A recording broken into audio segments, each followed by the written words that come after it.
Welcome to प्रशासनिक गुरुकुल गुरु series में आज हम फिर से क्वेश्चन सॉल्व करेंगे। So let's start with question number 1। Prime minister development initiative for north east region, क्या ये अनाउंस किया गया है as a new central sector scheme? तो ये करेक्ट है।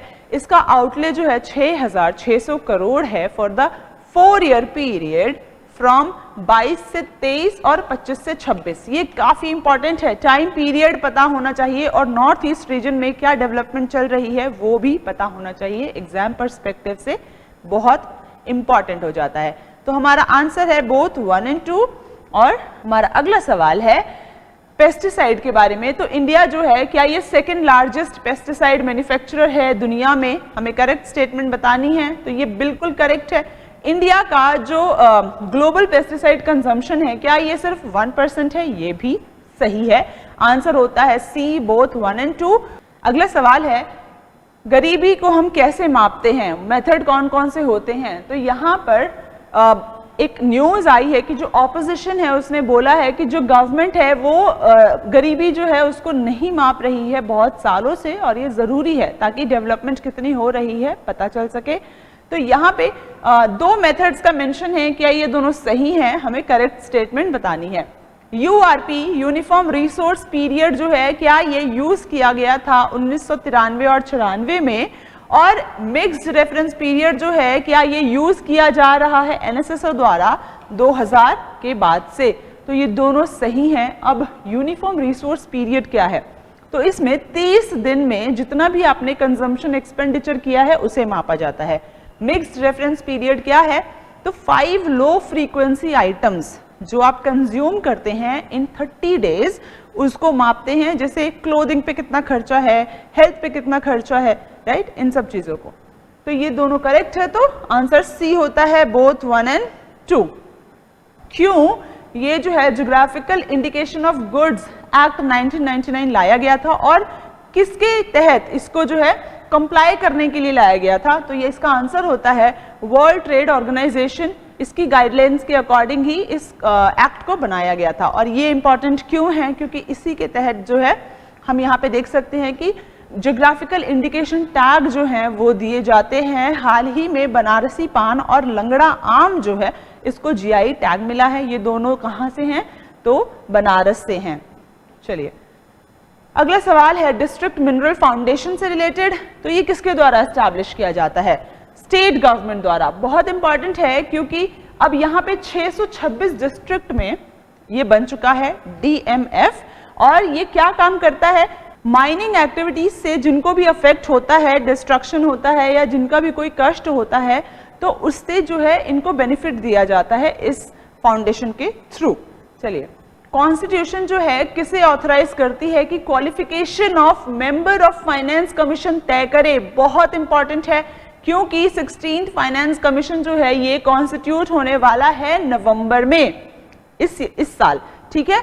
तो इसलिए सवाल है तो qualification of members of finance commission, ध्यान से सुनिए, इसको कौन बनाएगा? पार्लियामेंट बनाएगा, ठीक है? तो ये क्लियर है।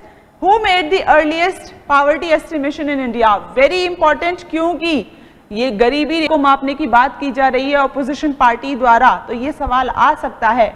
इसका आंसर होगा दादा भाई नौरोजी। और यहाँ पे ये सबसे पहले इंडियन थे और साथ ही साथ इन्होंने poverty and un British rule in India जैसी किताब भी लिखी थी और ये इकोनॉमिक क्रिटिक भी थे इंडिया के।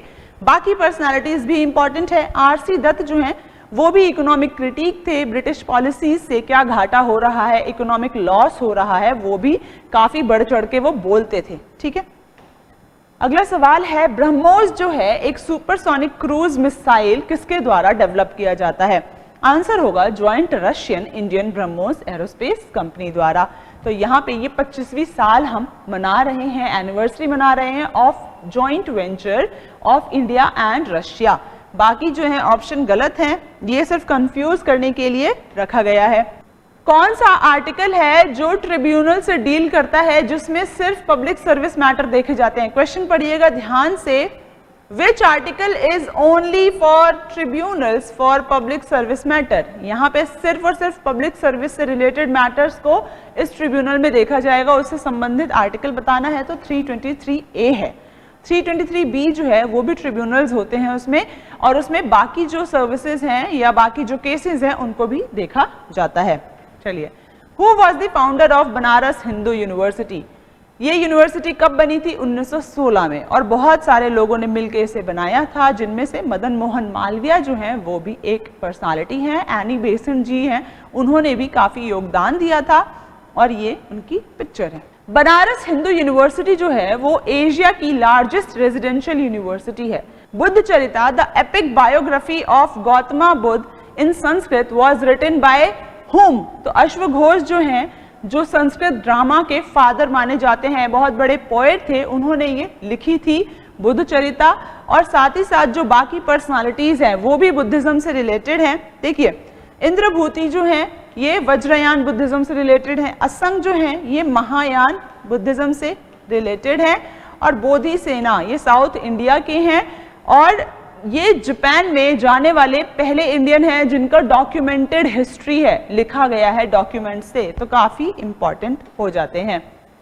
तत्त्वम असि एक संस्कृत फ्रेज है जो किस उपनिषद में है ये? ठीक है, तो इसका मतलब क्या है? तत्त्वम असि का दैट यू आर। ठीक है, तो अब ये चंदोग्या उपनिषद जो है यहाँ से ये लिया गया है, और उपनिषद क्या होते हैं? जो एक गुरु जो है अपने शिष्यों को बताते हैं। मुंडका उपनिषद जो है ये भी इंपॉर्टेंट है, इससे सवाल भी आया है कि सत्यमेव जयते जो है वो कहाँ से लिया गया है। Writing in the Indus valley civilization was boustrophedon. ये बुस्ट्रोफेडिन का मतलब क्या होता है, हमें यही ढूंढना है। अब अभी तक हम जो हड़प्पन सिविलाइजेशन है उसकी स्क्रिप्ट को डिसाइफर नहीं कर पाए हैं, इसीलिए ये अभी तक मिस्ट्री है पूरी की पूरी सिविलाइजेशन, और जिस दिन ये डिसाइफर करने में हम कामयाब हो जाएंगे, हमें पता नहीं क्या पता चलने वाला है, चमत्कार हो जाएगा उस दिन। तो इसका आंसर है कि it was written left to right and right to left in alternate lines. देखिए, पहले हम लेफ्ट से शुरू करते हैं इसमें स्क्रिप्ट में यहाँ पे, और फिर हम राइट को जाते हैं। ठीक है, फिर हम यहीं से शुरू करते हैं और फिर हम लेफ्ट को जाते हैं। तो ऑल्टरनेट लाइंस में ऐसे होता है। आजकल हम कैसे लिखते हैं? हम यहाँ से शुरू करेंगे और यहाँ पे जाएंगे, फिर हम यहाँ से शुरू करेंगे, तो हम एक ही डायरेक्शन में जा रहे हैं।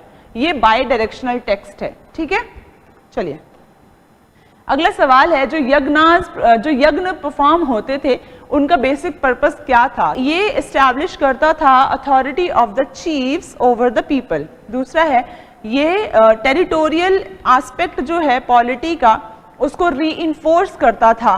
तो यहाँ पे आंसर होगा बोथ 1 and 2। यज्ञ को इसीलिए किया जाता था कि जो अथॉरिटी है वो मेंटेन की जा सके। ये थे कुछ सवाल। अब आपसे मिलेंगे अगली वीडियो में। Till then, study well, study hard and take care.